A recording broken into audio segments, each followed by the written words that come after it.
ભરૂચના વેંગણી ગામે પીવાના પાણીની સમસ્યાથી લોકોમાં ભારે રોષ છે। ગ્રામજનોની અનેકવાર રજૂઆત છતાં કોઈ જ નિરાકરણ નથી આવ્યું। રોષે ભરાયેલા લોકોએ કલેક્ટરને આવેદન આપીને ઉગ્ર રજૂઆત કરી છે। માંગ ન સંતોષાય તો આંદોલનની ગ્રામ લોકોએ ચીમકી ઉચ્ચારી છે।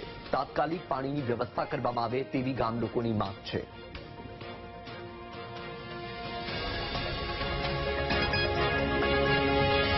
અમારા વેંગણી ગામમાં પાણીની ખૂબ જ વિકટ અને મોટી સમસ્યા છે। અમારું ગામ નર્મદા નદીના કિનારે આવેલું છે, તેમ છતાં પણ અમારા ગામને પીવા માટે પાણી નથી મળતું। અમે તારીખ 22થી પાણી માટે આંદોલન કરી રહ્યા છે અટાલી પર। લગભગ 9 થી 10 દિવસ એક દાડો 24 કલાક છોકરાઓ, નાના બાળકો, બહેનો, માતાઓ, વડીલો બધા જ યુવાનો બધા જ ખૂબ મહેનત કરી, તો છતાં પણ અમને પીવાનું પાણી ના મળ્યું। અમુક અડચણો આવી। અમારા ગામમાં લગભગ આઝાદીના ટાઈમથી જ ગામમાં પાણી આવતું નથી। પીવાના પાણીની અમારે બહુ જ મોટી સમસ્યા છે। અત્યારે પીવા લાયક પાણી છે જ નહીં। બોરિંગ કરેલું છે, એક તળાવની અંદર છે, બીજું તળાવના ઉપરના ભાગે પહાડ ઉપર 3 બોરિંગ છે।